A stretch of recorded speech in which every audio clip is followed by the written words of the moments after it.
नमस्कार साथियों, गौरव ज्ञान धारा में आप सभी का स्वागत है। राजस्थान ज्योग्राफी के अंदर आज एक नया टॉपिक अपन शुरू करते हैं जो है अफवाह तंत्र। यानी कि अफवाह तंत्र के अंदर आप लोगों के क्या क्या चीजें आएंगी। अफवाह तंत्र में आप लोगों के सारी नदियां आती हैं और झीलें आती हैं। झीलें भी एक तरीके से अफवाह तंत्र का ही हिस्सा है, इस चीज को ध्यान रखना। अब देखो इसके अंदर अपन जो है किस तरीके से पढ़ने वाले हैं इस अफवाह तंत्र को। इस अफवाह तंत्र को अपन पढ़ेंगे 5 भागों में। ठीक है, अपन अफवाह तंत्र को, ये अफवाह तंत्र इसको 5 भागों में पढ़ेंगे। नंबर 1 अपन पढ़ेंगे, जो आज पढ़ लेंगे अपन, आंतरिक अफवाह। क्या पढ़ेंगे? आंतरिक अफवाह। एक एक चीज समझाऊंगा, चिंता मत करना। नंबर 2 अपन पढ़ेंगे अरब सागरीय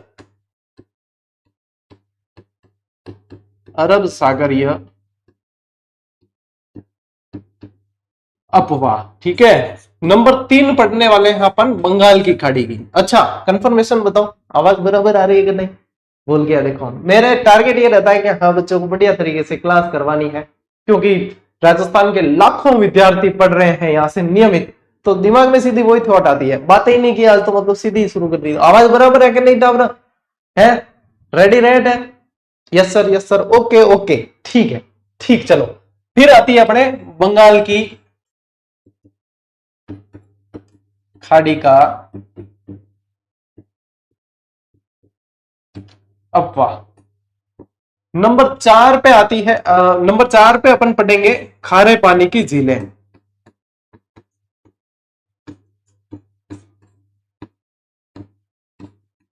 और नंबर 5 पे पढ़ेंगे अपन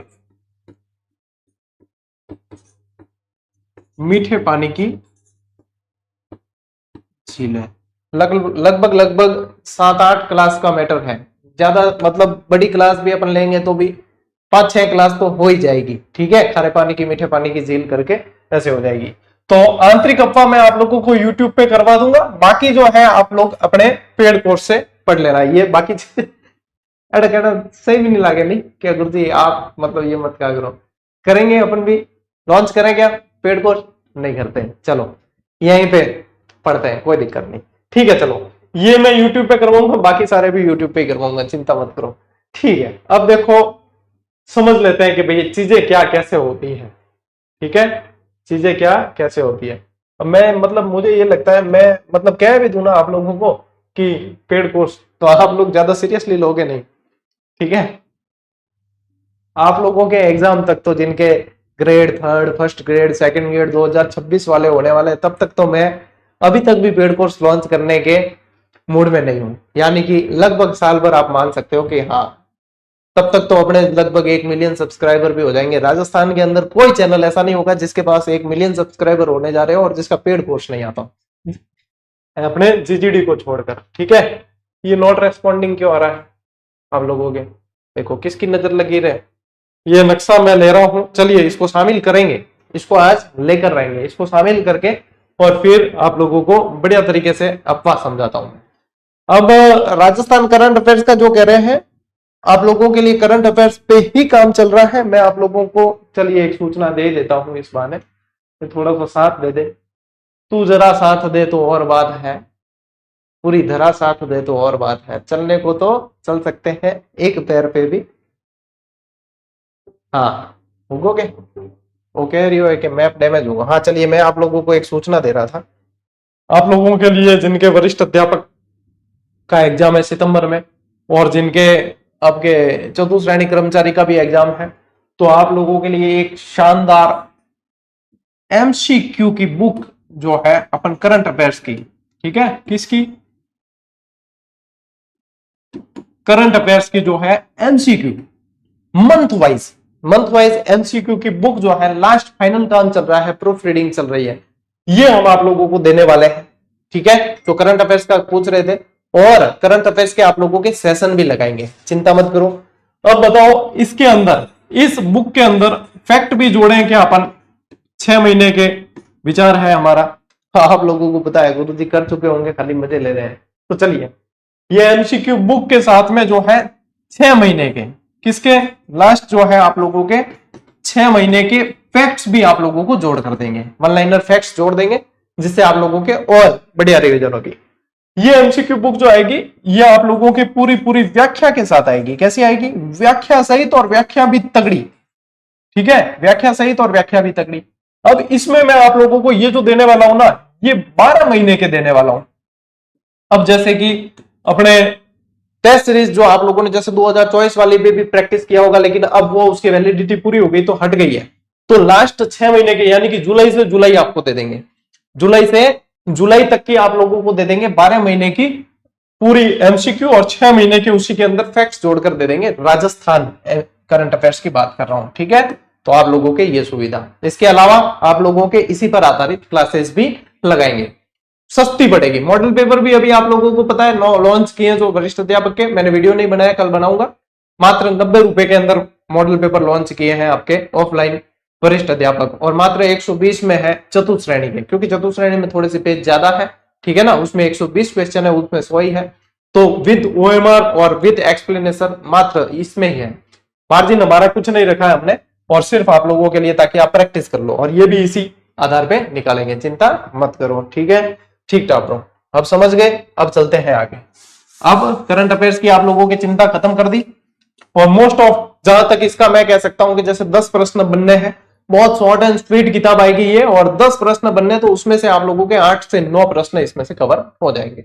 ठीक है, अब वापस से नक्शा लें क्या, बताओ। पेन ड्राइव जो है रीअटैच करते हैं, फिर आ जाएगा।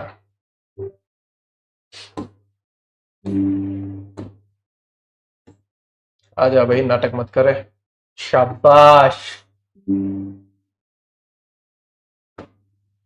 देखो इसमें समझने वाली चीज क्या है वो समझो।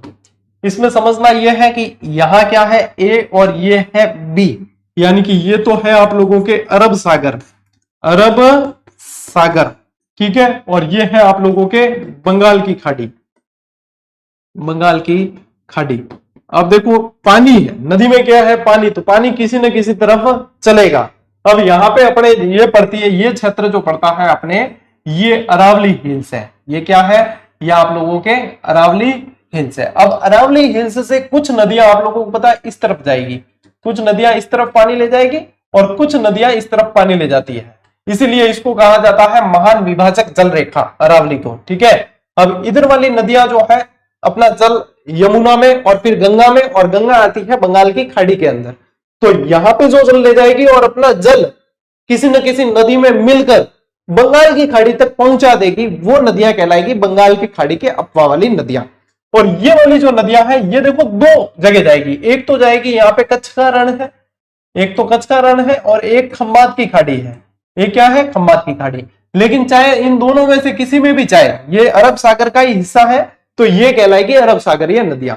लेकिन कुछ नदियां ऐसी भी होती है जो अपना जल इन दोनों ही सागरों तक, इन दोनों ही सागर के दोनों भाग तक नहीं ले जाती है, जो वहीं पे अंदर कहीं ना कहीं या तो किसी झील में विलुप्त हो जाती है, या फिर वो कहीं ना कहीं अपना जल जो है मैदान में सूख जाता है, या इस तरीके से होती है।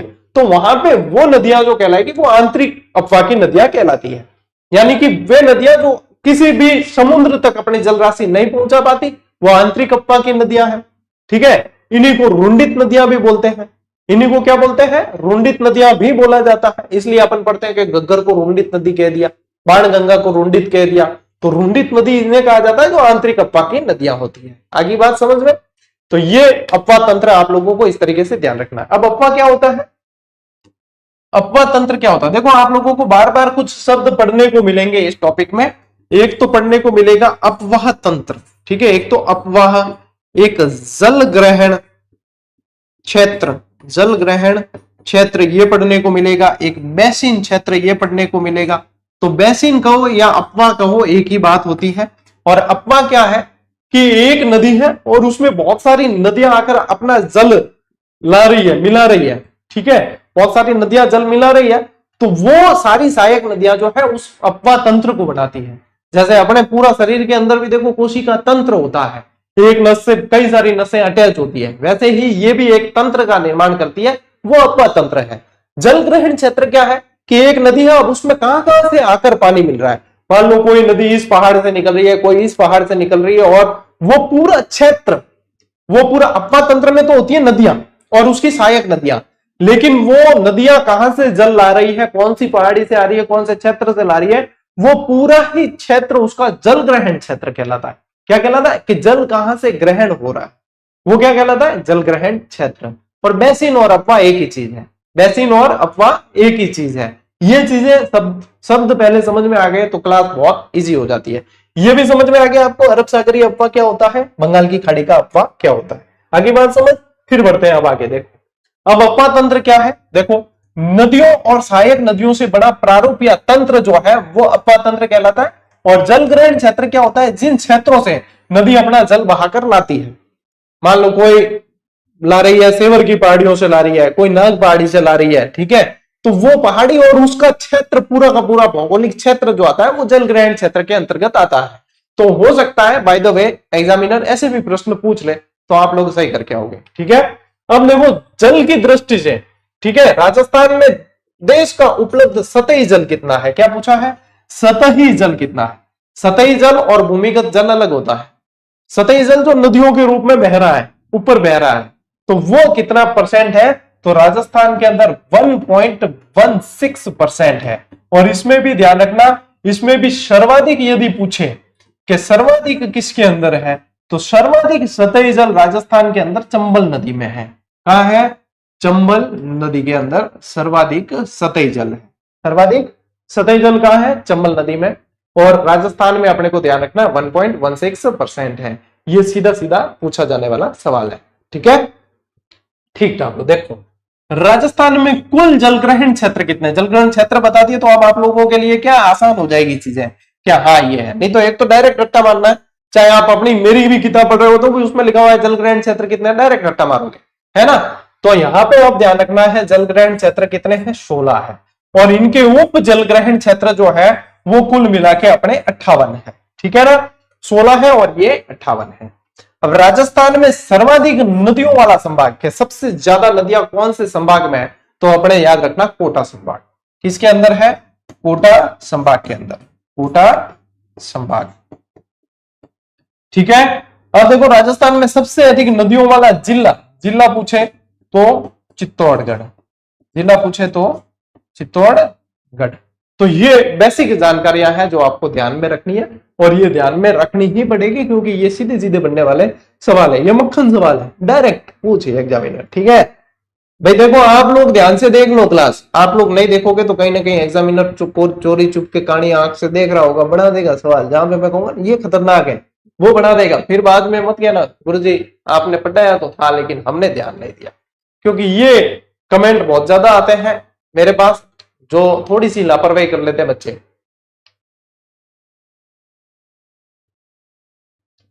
सर्वाधिक नदियों का उद्गम उदयपुर से होता है, बिल्कुल सही है। अब देखो राजस्थान के वे जिले जहां एक भी नदी नहीं बहती, नदी नाम की कोई चीज नहीं है, वो राजस्थान के पहले 2 जिले थे, अब है एक और जुड़ गया। तो पहले कौन कौन से थे, एक तो था बीकानेर, एक था चूरू, और अब एक और जिला जुड़ गया है फलोदी, ठीक है। अब 3 जिले हैं जिनके अंदर कोई भी नदी नहीं बहती है। राजस्थान की 12 नदियां कौन सी है, 12 का मतलब है पूरे साल बहेगी, पूरे साल बहने वाली नदियां कौन सी है, एक तो आप लोगों के चंबल ही है, ठीक है, एक माही है, ये भी पूरे साल बहती है, ठीक है। ये 2 ध्यान में रखो, अभी तो अपने 2 ध्यान में रखो, इनकी प्रकृति ऐसी है कि ये सदाबहार नित्य वाहिनी नदियां कहलाती है, ठीक है ना, ये नित्य वाहिनी कहलाती है। बनास भी इसमें लिख सकते हैं अपन, लेकिन चंबल और माही मोस्ट है, आप चाहो तो बनास भी लिख सकते हो क्योंकि बनास में भी लगभग पानी रहता ही है पूरे साल, ठीक है। राज्य जल नीति की शुरुआत कब हुई है, देखो राज्य जल नीति अलग है और भूजल नीति अलग है। तो राज्य जल नीति पूछे आप लोगों को तो 1999 में इसकी शुरुआत हुई है, और भूजल नीति पूछे तो भूजल नीति में ध्यान रखना 18 फरवरी 2010, ठीक है। अब क्या अंतर है, राज्य जल नीति के अंतर्गत तो सभी आ गया, सभी पानी, सतही जल भी आ गया। भूजल नीति जो जमीन के अंदर पानी है वो वाला, ठीक है, भूजल के जमीन के अंदर जो पानी है वो। तो ये मोस्ट इंपॉर्टेंट चीजें हैं जो आप लोगों को ध्यान रखनी है। केंद्र सरकार द्वारा स्थापित राजस्थान भूमिगत जल बोर्ड की स्थापना कब की गई? तो ये की है भैया आप लोगों के 1950 के अंदर।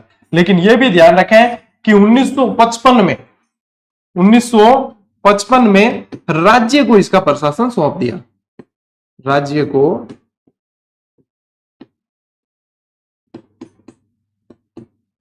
सौंप दिया। ठीक है टावरों, ये बेसिक चीजें हैं और ये ध्यान रखनी बहुत जरूरी है। ठीक है सर, क्लास रुक रही है बेटा, मेरे प्रॉब्लम नहीं है, आप लोगों के वहां प्रॉब्लम, आप लोगों को। सर बुक दिल्ली में भी मिलेगी क्या? दिल्ली में आप लोग यदि चाहते हो तो ऑनलाइन मंगा लो, और हर किताब का लिंक टेलीग्राम पे पिन किया हुआ है ऑनलाइन का, यदि आपको लेना है। और कोई बुक सेलर आप लोगों के ध्यान में है ऑनलाइन, तो हमारे ऐप पे नहीं मिलेगी आप लोगों को, ऑनलाइन लिंक टेलीग्राम पे पिन किया हुआ है। ठीक है, वहां से ले सकते हो। ठीक है, चलो आगे बढ़ा के। ओके, अब देखो ये आ गया आप लोगों के व्यवस्थित वर्गीकरण। क्या है? राजस्थान का अपवाह तंत्र। देखो यहां पे है ना, मैं इस बनास को जो है हटा रहा हूं एक बार, इसमें चंबल और माही को ही रखना। बनास की प्रकृति जो है पूरी सदाबहार के अंदर, नित्य वाहिनी के अंदर नहीं आएगी, इसलिए यहां से बनास को एक बार आप हटा दें, चंबल और माही को ही रखना। ठीक है, अब देखो राजस्थान का अपवाह तंत्र। राजस्थान का अपवाह तंत्र 3 भागों में। नंबर 1 आंतरिक अपवाह, ठीक है। नंबर 2 चाहे बंगाल की खाड़ी को दे दो, चाहे अरब सागर को दे दो, ठीक है ना।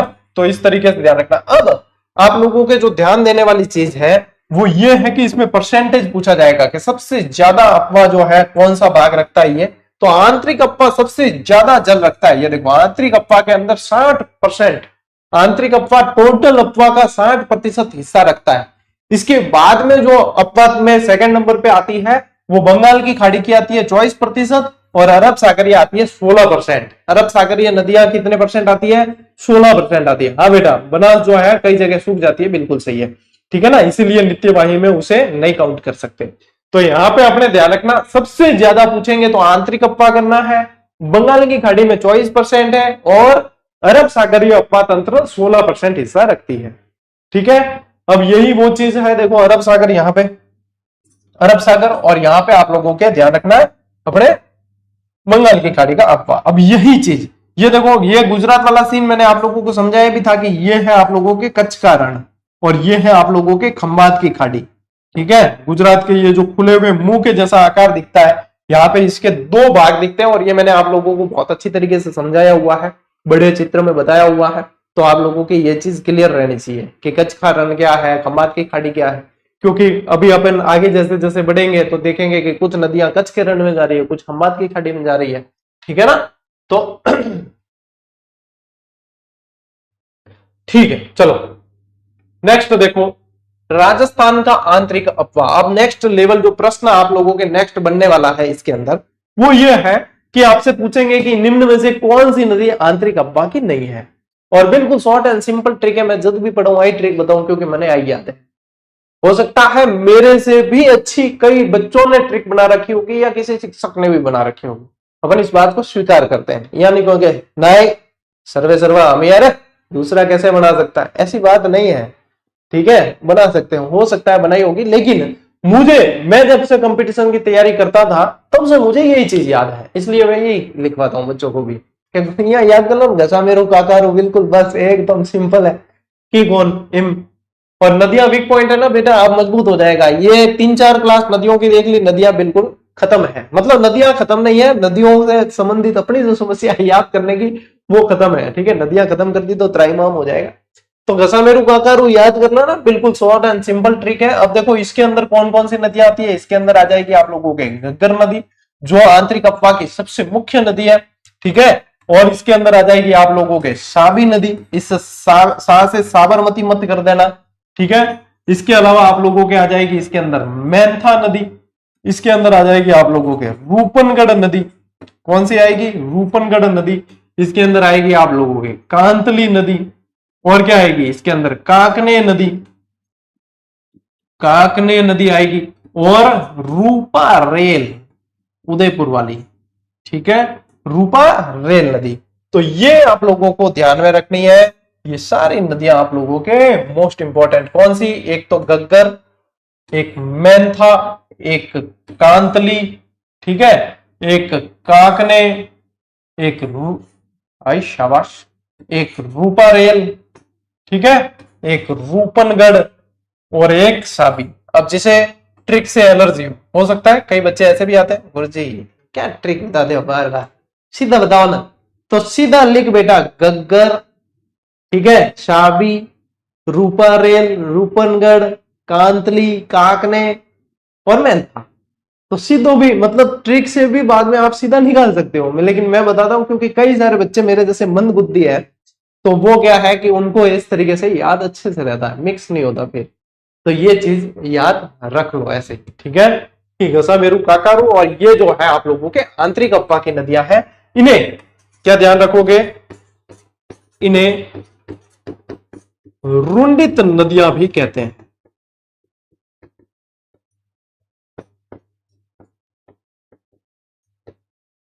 ठीक है, ये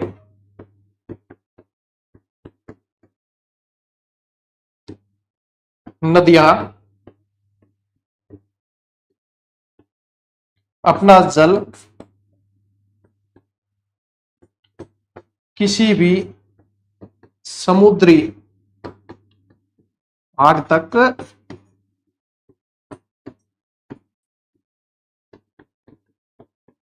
नहीं ले जा पाती। ठीक है, दो चीजें हैं आंतरिक अप्पा में, ठीक है ना, ये तो बढ़िया तरीके से याद हो जाएगी ना, ले स्क्रीनशॉट बड़ा आगे। पीडीएफ लास्ट दोनों क्लास की दे दी आप लोगों को, टेलीग्राम पे देख ली होगी वैसे।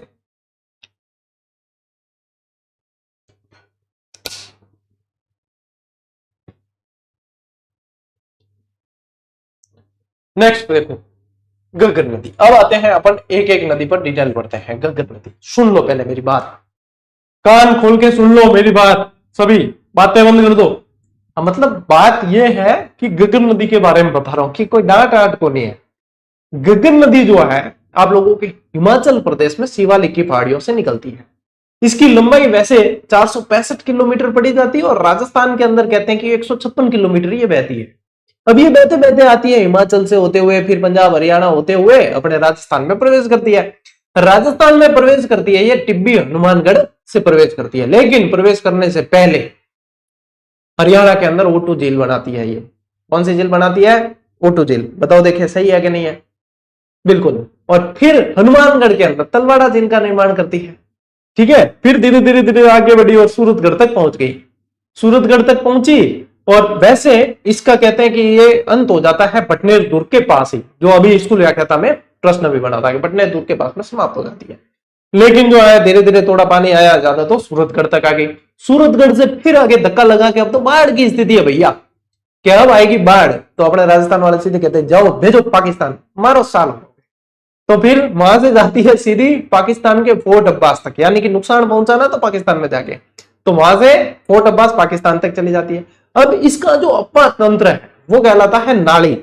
ठीक है, क्या कहलाता है? नाली। लेकिन नाली जैसा कोई चीज नहीं है, बाढ़ आती है ना तबाही कर देती है ये, इसलिए इसे राजस्थान का शोक भी कहा जाता है, इसे मृत नदी कहा जाता है, इसे सोतर नदी कहा जाता है, इसे लेटी हुई नदी कहते हैं।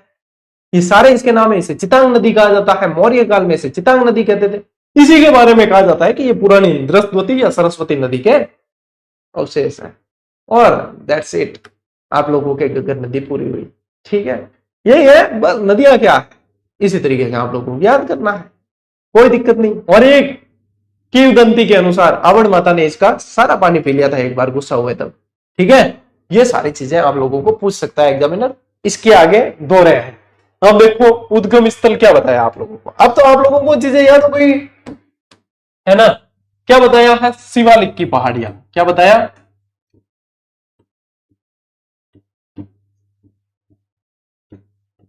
शिवालिक की पहाड़ियां, हिमाचल प्रदेश। हिमाचल प्रदेश, ये गग्गर का थोड़ा सा मैंने पूरा ही मतलब नक्शा लिया है, यदि आप देखना चाहो। हिमाचल प्रदेश से उद्गम होके और फिर ये जो है आगे आती है बटनेर तक। आप समझना कि इसका अंतिम पॉइंट जो है बटनेर ध्यान में रखना है अपने। लंबाई इसकी कितनी है? 465 किलोमीटर है। कितनी है? 465 राजस्थान के अंदर। लेकिन फिर भी ध्यान रखें यहां कि राजस्थान में लंबाई पूछ ले तो ध्यान रखना 156 किलोमीटर। अब कई जगह आप लोगों को 100 किलोमीटर मिलेगा देखने को, तो वो इस कारण है कि यदि बटनेर दुर्ग तक ही समाप्त हो जाए तो राजस्थान में 100 किलोमीटर है, बटनेर तक हो जाए तो। और वैसे जो है आगे और सूरतगढ़ तक जाती है और तब 156 किलोमीटर है भाई, ठीक है, और 156 किलोमीटर पूछते भी है, ठीक है ना। तो इसका ये उद्गम भी लिखा है आपने, तो एंड पॉइंट भी लिख लेना। क्या लिखोगे? एंड पॉइंट राजस्थान में लिखना चाहो तो लिख लेना बटनेर, ठीक है, क्योंकि ये प्रश्न बना है।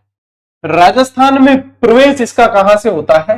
ये होता है टिब्बी हनुमानगढ़, टिब्बी हनुमानगढ़ से। अब गग्गर के उपनाम बताइए, क्या क्या बताए थे आप लोगों को? एक तो इसे कहा जाता है मृत नदी, शाबाश, मृत नदी, नट नदी, शोतर नदी, लेटी हुई नदी, क्या? लेटी हुई नदी, और राजस्थान का शोक और चितांग नदी, और चितांग नदी मौर्य काल में। ये सारे मैप वगैरह, ये सारे, ये वाला मैप भी दिया है मैंने वन लाइनर के अंदर, आप देख लेना, गगन नदी के अंदर दिया है। अब जो मैं ट्रिक लिखाऊंगा वो भी दिया है, मतलब पूरी तरीके से आप लोगों के पास में। हाँ, मैं क्लास में आप लोगों को एक्स्ट्रा मैटर भी दे रहा हूं, ये मैंने कहा है आप लोगों को, ठीक है, तो ये तो बेनिफिट है आप लोगों के। एक्स्ट्रा मैटर दे रहा हूं तो जगह भी खूब है लिखने के लिए, तो वहां पे लिखें आप, ठीक है। उसमें मुझे बांधने की कोशिश मत करना कि नहीं गुरुजी ये तो उसमें नहीं दे रखा, वो नहीं, फलाने टिकनी, ऐसी बातें मत करना, क्योंकि फिर जो है सिलेक्शन में फिर देखो सारी सब तरीके से शाम दाम दंड भेद तुलुगमा पद्धति से चलना पड़ेगा, ठीक है ना। भले बाबर अपने को अच्छा नहीं लगे, लेकिन उसकी तुलुगमा पद्धति से चलना पड़ेगा, चारों तरफ से घेरना पड़ेगा एग्जामिनर को, तब जाके सिलेक्शन होगा। अब इतना भी आसान नहीं है। तो मैप वगैरह ये मैंने दिया है, ठीक है। अब ये जो है गग्गर नदी का बेसिन है, ये देखो, ओ बताइए ना, और देखो टाबरो, ओ गग्गर नदी का बेसिन है ये, यानी कि ये गग्गर नदी वाला क्षेत्र है, ठीक है। और यहां से फिर पाकिस्तान चली जाती है, वहां से आई है ये, ठीक है। इतनी बात समझ जाओगे, ठीक है। अब बढ़ते हैं आगे, चलिए। अब आई भैया अपने फिर से ट्रिक, बढ़िया ट्रिक है। घर आए शिवा और टीना, दो छोरा और छोरी है, एक छोरा है एक छोरी है। घर आए शिवा और टीना के अब्बा हकरे ना है। भाई अब्बा है, हकरे कैसे बता दें? तो यूं कहना कि घर आए शिवा और टीना के अब्बा हकरे ना है, ठीक है, हकरे ना है। इसके अंदर आप लोगों के गग्गर नदी पूरी समाहित हो गई, इसके अंदर, इस ट्रिक के अंदर गग्गर नदी पूरी ही समाहित हो गई। अब कैसे? यानी घर से तो ध्यान रखना कि अपन बात कर रहे हैं गग्गर की, ठीक है। आय से ध्यान रखना कि अपन ने बात की है आवड़ माता की, मैंने आप लोगों को स्टोरी बता दी है, ठीक है। शिवा से ध्यान रखना है अपने के शिवालिक की पहाड़ियां, शिवालिक की पहाड़ियां उद्गम स्थल है इसका, ठीक है। अब ये टी और ना क्या है? तो टिब्बी हनुमानगढ़ क्या है? प्रवेश, प्रवेश इसका टिब्बी हनुमानगढ़ से है। और ना क्या है? इसके जो बेसिन क्षेत्र वो नाली कहलाता है हनुमानगढ़ के अंदर। और ये अब्बा क्या है? यानी कि फोर्ट अब्बास पाकिस्तान तक, फोर्ट अब्बास पाकिस्तान तक ये चली जाती है यदि जोर मारे तो, ठीक है। और पाकिस्तान के अंदर इसका जो क्षेत्र है वो हकड़ा कहलाता है, हकड़ा या हकरा, पाक में जैसे अपने यहां नाली कहते हैं ना, वहां पे हकड़ा या हकरा कहलाता है, ये ध्यान रखना है, ठीक है। और यहाँ पे ये देखो ये ना लिखा है ना, इसका मतलब है अपने यहाँ पे जो है नाली कहते हैं इसको, हनुमानगढ़ में इसका पाक क्षेत्र जो होता है वो नाली कहलाता है। एक और चीज, हनुमानगढ़ जो है वो इसके पेटे से नीचे है, पेटा यानी तल, कि इसका तल जो है उससे भी नीचे पड़ता है हनुमानगढ़। एक तो ये ध्यान रखना है, एक लूणी से नीचे पड़ता है मालूत्रा, वो ध्यान रखना है, दो चीजें ध्यान रखनी है, ठीक है ब्रो, समझ आएगी बात, है ना। कौन सी बुक बोल रहे हैं सर, कोई प्लीज बता दो, अपन पढ़िए गए थे आज है कौन? ये है बेटा, चलो। और ये दे रखी है मैंने ट्रिक वगैरह सब उसके अंदर दे रखी है। जिनके पास में अपनी ये जीजीडी वन लाइनर है उसको तो ये बिल्कुल पेन चलाने की आवश्यकता नहीं पड़ेगी आज की इस क्लास में, ये वाली, ठीक है। इसके अंदर राजस्थान जीके दिया है आप लोगों के पूरा, देखो भौगोलिक, ऐतिहासिक, सांस्कृतिक, राजस्थानी भाषा सब ये तो दिया है इसके अंदर। इसका नाम वन लाइनर है क्योंकि ये फॉर्मेट है वो, लेकिन इसके अंदर सारे एक एक चीज, कंसेप्ट वगैरह सब कुछ क्लियर करके दिए। सारे मैप है, सारे सारनियां है, सब कुछ है इसके अंदर, एवरीथिंग। आप खुद जाकर देखो, प्रेम हो जाएगा इस पुस्तक से। और सेकंड वॉल्यूम जो इसका दिया है वो राजस्थान का सामान्य ज्ञान, यानी कि आप लोगों के सिलेबस में आप लोगों ने देखा होगा तो सामान्य ज्ञान अलग से दिया हुआ है, ठीक है। उसके अंदर कुछ एक टॉपिक है जैसे राजस्थान के खिलाड़ी वगैरह, वो प्रतीक चिन्ह और वो, फिर शैक्षिक परिदृश्य है इसके अंदर, बहुत शॉर्ट एंड स्वीट दिया है लेकिन सवाल बाहर नहीं जाएंगे, ठीक है, सवाल बाहर नहीं जाएंगे। और बाल शिक्षा का अधिकार अधिनियम दिया। ये 2 वॉल्यूम है, यानी कि चिंता सारी खत्म। और साथ में मैं लगा रहा हूं क्लास, यानी कि ये पूरी पुस्तकें आप लोगों के आंखों के सामने से निकलेगी बिल्कुल समझते हुए। तो कंसेप्ट मैं आप लोगों के साथ में यहाँ पे भी क्लियर कर रहा हूं। इसीलिए कहा था कि जैसे आप किसी कोचिंग में पेड कोर्स ज्वाइन करते हो तो उनके नोट्स वगैरह होते हैं, तो अपनी ये बुक है वो आप लोगों को साथ में रखनी ताकि दुविधा नहीं हो। क्योंकि मैं नहीं भी चाहूं ना, फिर भी क्योंकि मैंने उस पर वर्क किया तो मेरे मुंह से निकलेगा बार बार कि अपनी उस पुस्तक में ये दे रखा है, वहां पे ऐसे वो वैसे, तो फिर आप लोगों के बीच में द्वंद की स्थिति आ जाएगी, सर हमारे पास तो है ही नहीं। तो इसलिए कहा है कि ये आप लोगों के पास में होनी चाहिए, चाहे कोई भी पुस्तक पढ़ रहे हो तो भी ये रखना, क्योंकि ये रिवीजन में भी आप लोगों की 4 गुना स्पीड लगाएगी, ठीक है ना। ठीक, देखो ये होगी ट्रिक, ये दे रखी है, देख लेना। भले पेज नंबर भी कई बच्चे पढ़ रहे हैं तो पेज नंबर भी कमेंट करके बता देंगे, हाँ गुरुजी इतने पेज नंबर पे दे रखी है। बताओ देखें कितने पेज नंबर पे, 49 पे, 50 पे, 51 पे, कितने पेज नंबर पे दे रखी है। उत्तर दिशा से प्रवेश करने वाली ये एकमात्र नदी है, ठीक है। तो गग्गर के अंदर और क्या लिख सकते हो, उत्तर दिशा से प्रवेश, ठीक है। पेज नंबर 52 पे है क्या, शाबाश, वेरी गुड। हाँ तो देख लो बढ़िया चीजें आप लोगों के इस तरीके से दे रखी है। अब आगे बढ़े, अब देखो आगे बढ़ते हैं और चलते हैं कांतली नदी की तरफ। अब कहां चलते हैं, कांतली नदी की तरफ। कांतली नदी का नाम कांतली किस लिए पड़ा है, कांटली से पड़ा है, यानी कि ये काटती है, कांटली से पड़ा है। ये किसको काटती है, झुंझुनू को 2 भागों में बांटती है। ये झुंझुनू को 2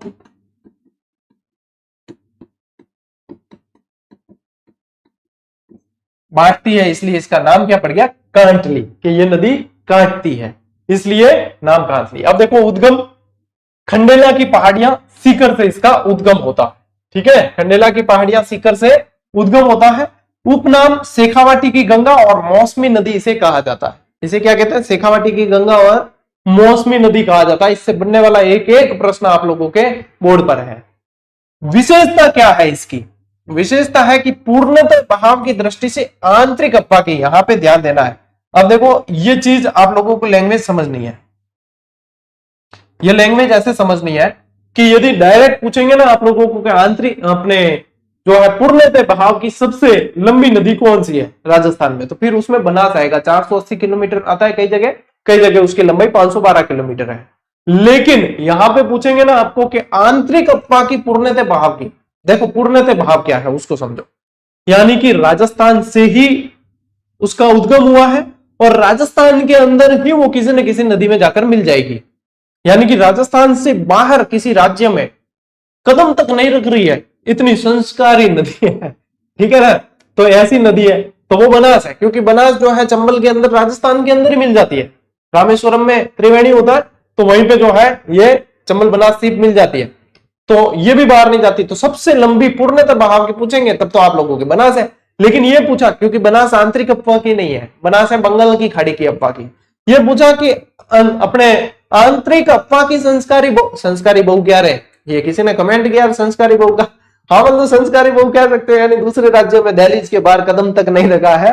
तो आंतरिक अफवाह की अपने संस्कारी बहु के जैसी नदी कौन सी है, सबसे लंबी पूर्णतः बहाव की पूछे तो कांतली है, ठीक है। तो 2 संस्कारी बहुएं हैं नदियों के अंदर, एक तो अपने कांतली और एक बनास। तो इन दोनों को ध्यान रखना है, क्योंकि सास भी कभी बहू थी। शुरू हो गया ना वापस, सारी चीजें ध्यान रखा हमें कि कब क्या चल रहा है, ठीक है। गोपी बहू क्या कर रही है, तुलसी क्या कर रही है, मतलब एक मास्टर को है ना वास्तव में मास्टर होना पड़ता है, तब जाके ये यूट्यूब चैनल यहां तक आएगा। देख लो, थे प्रयास करो कई जना कि गुरुजी मेरा चैनल ग्रो कौन कर रही हो, सभी चीजें ध्यान रखनी। तुलसी क्या कर रही, गोपी क्या कर रही, सबका ध्यान रखना पड़ता है। देखो अब इसके किनारे सभ्यता ये पूछे, हाँ चलो सभ्यता से याद आया, यहां पे भी लिख लो। यहां पे कौन कौन सी सभ्यता है इसके किनारे, एक तो कालीबंगा और एक पीलीबंगा, ठीक है, ये दोनों सभ्यता इसके किनारे घग्गर के। और यहां पे अपने ध्यान रखना कांतली के किनारे गणेश्वर सभ्यता और सोनारी सभ्यता। अब गणेश्वर कहां है, शिखर नीमका थाना के अंदर, और सोनारी कहां है, सोनारी झुंझुनू के अंदर। सोनारी कहां है, झुंझुनू। अब देखो सोनारी है लोह युगीन और गणेश्वर है ताम्र युगीन, ये चीजें ध्यान है आप लोगों को, वैसे मैंने खुद ने कई बार करवाई है तो पता होगा आपको, ठीक है। इसके बेसिन को मोस्ट इंपॉर्टेंट लगाओ, इसके बेसिन को कहा जाता है तोरावाटी। इसके बेसिन क्षेत्र को क्या कहा जाता है, तोरावाटी। और ये अपन ने जब वो पढ़े थे ना अपने भौगोलिक शब्दावली, उसके अंदर भी मैंने आप लोगों को बताया था, ठीक है ना, उसके अंदर भी बताया है। देखो तब खंडेला की पहाड़ी से उद्गम है, शेखावाटी की गंगा मौसमी नदी कहते हैं, पूर्णतः भाव की दृष्टि से आंतरिक प्रवाह की सबसे लंबी नदी है, गणेश्वर और सोनारी सभ्यता है, और तोरावाटी बेसिन इसमें है। ये सारी चीजें आपको ध्यान में रखनी है। यदि लंबाई पूछ ले तो ध्यान रखना ये 100 किलोमीटर है।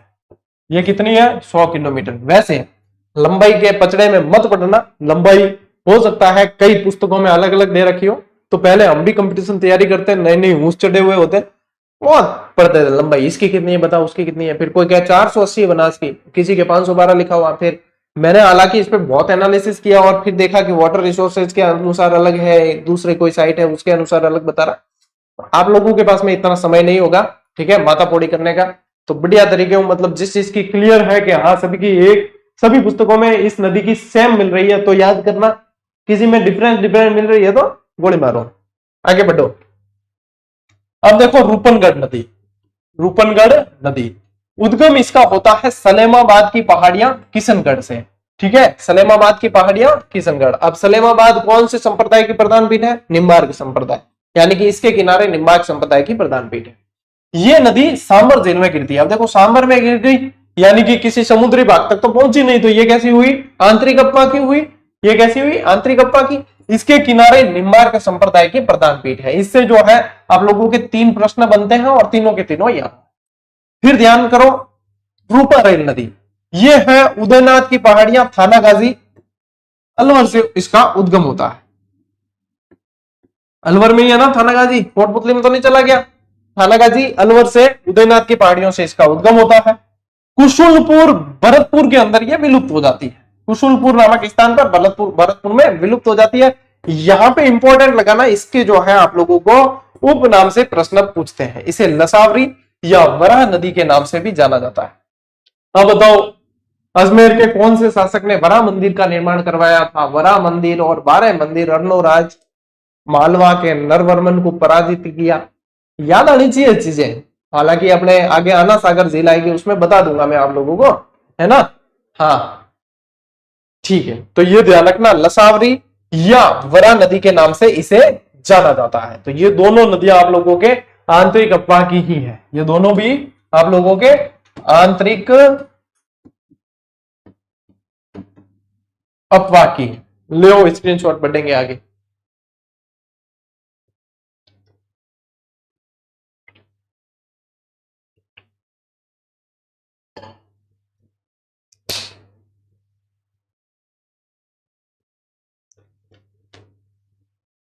चलो भाई नेक्स्ट देखो। अब आप लोगों के एक और बढ़िया यहां से प्रश्न आता है कि निम्न में से कौन सी नदी सांबर झील के अंदर नहीं गिरती या गिरती है। सांबर झील बहुत बड़ी है, खारे पानी की सबसे बड़ी झील है सांबर झील, और सांबर झील के अंदर 4 नदियां गिरती है और चारों की चारों याद होनी चाहिए, लेकिन कंफ्यूजन बहुत होता है। जब अभी तो क्या जैसे कोई नया बच्चा पढ़ रहा होगा तो कि ये तो याद हो जाएगी, धीरे धीरे पूरा जब नदियों वाला चैप्टर पढ़ लेंगे तब होती है मेन समस्या के अब पूरा पढ़ लिया अब याद नहीं, अब एक दूसरे के अंदर घुस रही है नदियां। तो यहाँ पे इसलिए फिर बाद में आप लोगों की ये ट्रिकास्त्र काम आएगा। सांबर झील में गिरने वाली 4 नदियां खारू, मेथु, खादूसा। मारवाड़ी जानो थे, मन जानो तो मारवाड़ी जानो। और मेथी यानी मेथी कैसी होती है, मेथी को यहाँ मारवाड़ी को मेथू भी कहता है, मेथो मेथू यूं कहता है। मेथी कैसी होती है, खारी होती है। खारू, मेथू, खादूसा और सा लगानी यहाँ अपने मारवाड़ियों की परंपरा है। कई जगह जैसे जी लगाते हैं ना, तो अपना हमारे यहाँ पे सा लगाते हैं। जैसे मुझे गौरव जी बहुत कम लोग कहते हैं, यहाँ पे गौरव सा ज्यादा कहते हैं। तो एक ही बात है, सा लगा दो चाहे जी लगा दो, अपा लगावा सा, ठीक है। खारू मैं तू खादू सा, तो अपने यहां से याद हो जाएगी। अब देखो इसके अंदर कौन कौन सी नदियां गिरती है, वो इस ट्रिक से आप लोगों के आ जाएगी। देखो खा से तो ध्यान रखना है खारी। अब एक चीज और बताऊं, राजस्थान की बहुत सारी नदियों के नाम खारी और सूकड़ी मिलेंगे। वो इस कारण है कि नदियों की प्रकृति के कारण। अब राजस्थान की जलवायु आप लोगों को पता ही है, उपोष्ण है, और पश्चिमी राजस्थान में तो ज्यादातर शुष्कता पाई जाती है।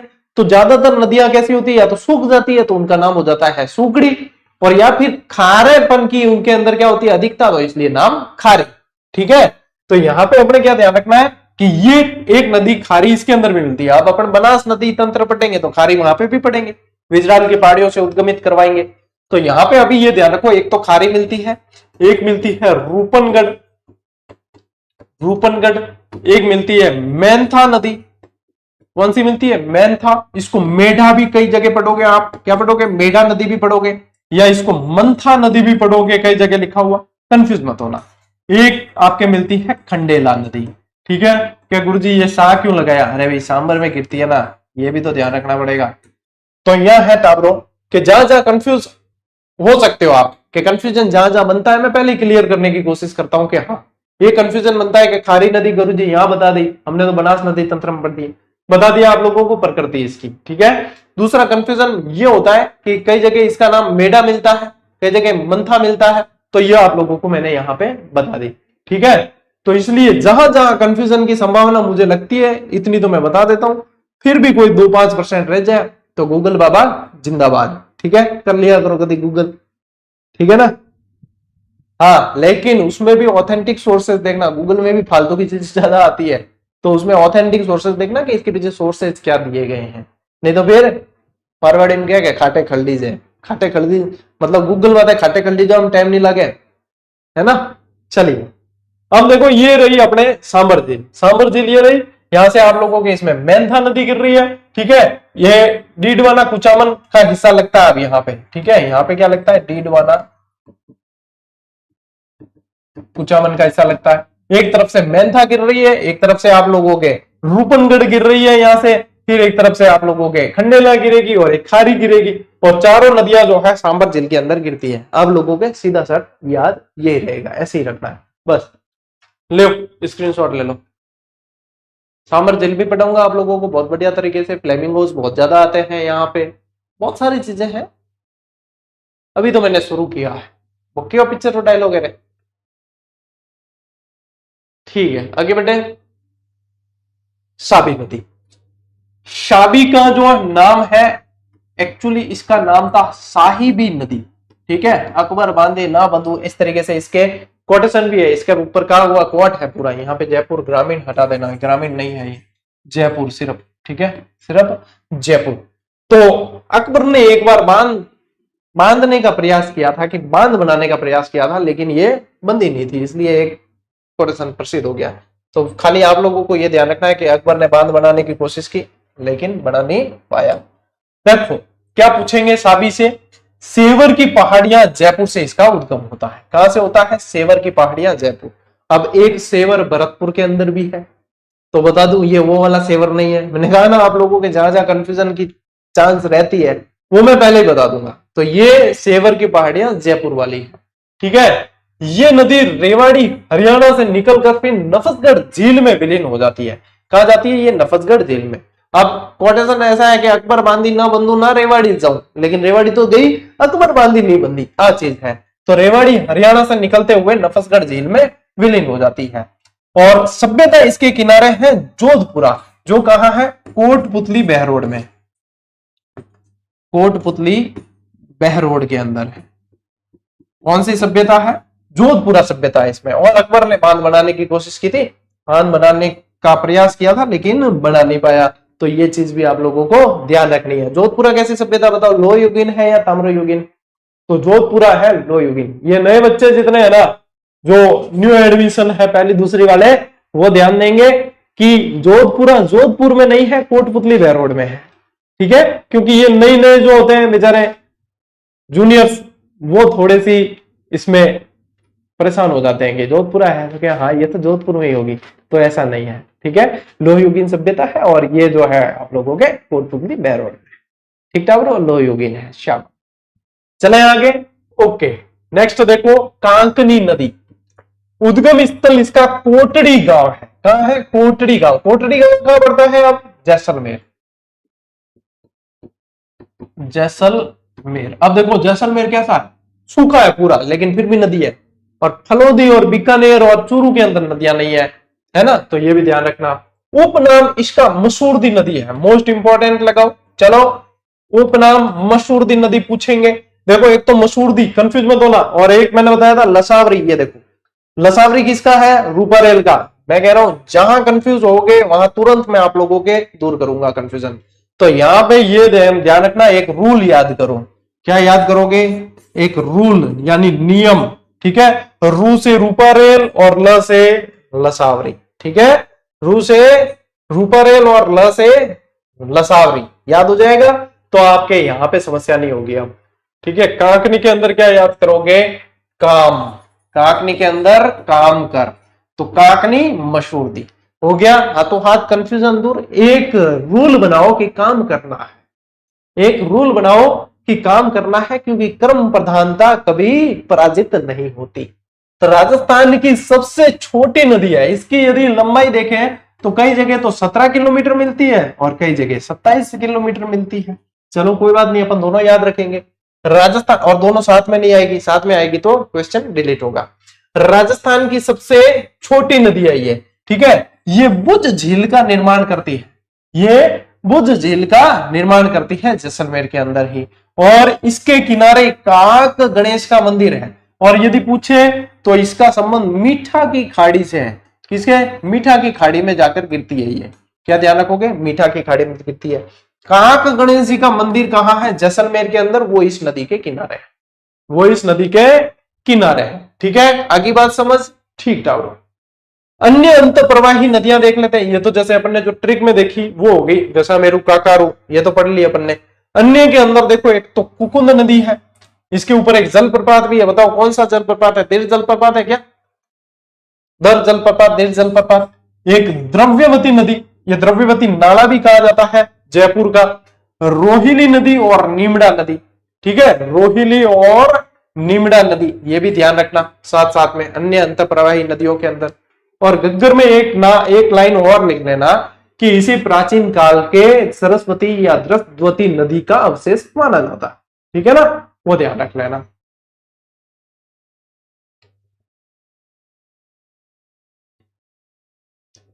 विद्यालय विषय की बेटा वन लाइनर नहीं है, विद्यालय विषय की संपूर्ण डिटेल वाली पूरी गाइड दी है। और वन लाइनर वाला मैटर उसके अंदर ही, मतलब कि परीक्षा दृष्टि और इसके माध्यम से उसमें ही शामिल किया। तो वो डिटेल है, क्योंकि वो विद्यालय विषय सब्जेक्ट आप लोगों को और थोड़ा सा डिटेल में डीप पढ़ना होता है, तो उसके अंदर आप लोग पढ़ो बढ़िया तरीके से। ठीक है, विद्यालय विषय एसएसटी की तो मैंने आप लोगों को सैंपल पीडीएफ भी दी थी टेलीग्राम पे, और लेवल 1 वालों की भी बहुत बेहतरीन मेहनत करके दी है, अद्वितीय है, पढ़ो बढ़िया ढंग से। नेक्स्ट देखो, अब आ गए अपने प्रश्न। ठीक है, आंतरिक अप्पा कंप्लीट है। अब आते हैं अपन प्रश्नों पे। देखो प्रश्न कैसे बन रहे हैं। इनमें से कौन सी राजस्थान की अंतर प्रवाही नदी है? ऐसे प्रश्न बनते हैं। अब बताओ, कांतली। अब अंतर प्रवाही नदी नहीं है ये बताना। कांतली है क्या? है। काकनी है, गग्गर है। और कौन सी नहीं है? सागी नहीं है। कौन सी नहीं है? सागी नहीं है। अब देखो, इसलिए ये ट्रिक काम आती है कि नहीं काम? गसा मेरू काकारू। अब उसमें जो है अपने साबी थी, वो कौन सी थी? साबी, सागी नहीं थी। तो ये चीजें काम आएगी। नेक्स्ट देखो, स्थानीय भाषा में मसूरदी नाम से किस नदी को जाना जाता है? तो ये देखो, ये ट्रिक काम आई कि नहीं आई? काम। तो आप बताओ, काकनी, गग्गर, कांतली या रूपारेल? अब यहाँ पे रूपारेल भी आई है, लेकिन रूपारेल में तो अपन ने क्या याद किया? रूल याद किया है, यानी कि रूपारेल तो क्या है? लसावरी है। रूपारेल तो क्या है? लसावरी या वराह नदी है। और अपने यहाँ पे आएगी आप लोगों के काकनी नदी, मसूरदी किसको कहते हैं? काकनी नदी को। इस तरीके से चीजें याद होती है। नेक्स्ट देखो, गग्गर नदी राजस्थान के कौन से जिलों में बहती है? तो गग्गर नदी कहां बहती है? गंगानगर और हनुमानगढ़। कहां है ऑप्शन? ये रहा। गंगानगर और हनुमानगढ़, क्योंकि सूरतगढ़ तो पड़ता है आप लोगों के गंगानगर में और हनुमानगढ़ बटनेर जो है हनुमानगढ़ में पड़ता है, तो यह ध्यान रखना है गंगानगर और हनुमानगढ़। गग्गर नदी के अप्पा क्षेत्र को किस नाम से जाना जाता है? आ गया प्रश्न, नाली या पाट। और मैं तो कह रहा हूं कई प्रश्न तो आप लोगों को जो मैं क्लास के पीछे प्रश्न शामिल कर रहा हूं उसमें से ही देखने को मिल जाएंगे एग्जाम पेपर में, इसमें से 100% देखना आप लोगों को इसमें से प्रश्न देखने को मिलेंगे। ठीक है, तो ये ध्यान रखना, नाली या पाट कहा जाता है। ठीक है, नेक्स्ट देखो, किस नदी के अफवाह क्षेत्र को तोरामाटी बेसिन कहते हैं? हो गया सरल, कांतली नदी। हो रहा है शोर, कांतली नदी के बेसिन को। नेक्स्ट देखो, सांबर झील में निम्न में से कौन सी नदी नहीं गिरती? ऐसे प्रश्न बनते हैं। रूपनगढ़ गिरती है, खंडेला गिरती है, मेंथा गिरती है। ट्रिक क्या थी? खारू मेथू खातू सा, और अपने यहाँ पे डाई नदी नहीं गिरती, क्योंकि डाई अपन ने वहां पे देखी नहीं पड़ी, तो डाई नदी इसमें नहीं गिरती। सिंपल है। नेक्स्ट देखो, निम्नलिखित में से कौन से जिलों में नदी नहीं है? तो ये सबसे पहली स्लाइड पे अपन ने देख लिया था, बीकानेर, चूरू और फलोदी के अंदर कोई नदी नहीं है। बीकानेर, चूरू और फलोदी के अंदर नहीं है। नेक्स्ट देखो, नदियों से संबंधित गलत तथ्यों को बताइए। सर्वाधिक नदियों वाला जिला चित्तौड़गढ़ है क्या? है। सर्वाधिक नदियों वाला संभाग कोटा है क्या? बिल्कुल है।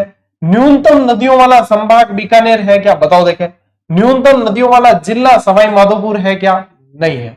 न्यूनतम नदियों वाला जिला सवाई माधोपुर हो ही नहीं सकता, क्योंकि बीकानेर, चूरू और फलोदी इन तीन में तो नदियां है ही नहीं। और यहाँ पे जो है न्यूनतम नदियों वाला संभाग बीकानेर बिल्कुल है, क्योंकि बीकानेर और चूरू दो जिले इसके अंदर ही आ गए, तो ये भी सही है। तो उत्तर क्या है? ये उत्तर क्या है? ये वाला। ठीक है, ये। और इस तरीके से अपनी ये क्लास भी पूरी हुई। और देख लो, जितना पढ़ा है कंटेंट उसके आधार पे ही प्रश्न शामिल किए हैं लास्ट में। और न सिर्फ पहली क्लास से, बल्कि क्लास नंबर 13 है ये। देख लो, न तो आप लोगों के मतलब कंटेंट में कमी की गई, न पैटर्न में कमी की गई, बल्कि दिनों दिन आप लोगों के लिए और वर्क ही किया जा रहा है। तो don't compare this classes to paid course. ठीक है, कभी कंपेयर मत करना, क्योंकि जो चीजें निःशुल्क है वो सबसे कीमती है। जैसे हवा, पानी। ठीक है, पानी मतलब जो नदियों सागरों का पानी है। ठीक है, अपनी सांसें और जीजीडी की क्लासें। ठीक है, तो ये चीजें हैं, इनकी आप लोग कदर करें और अपने सभी साथियों तक साझा करें, शेयर करें।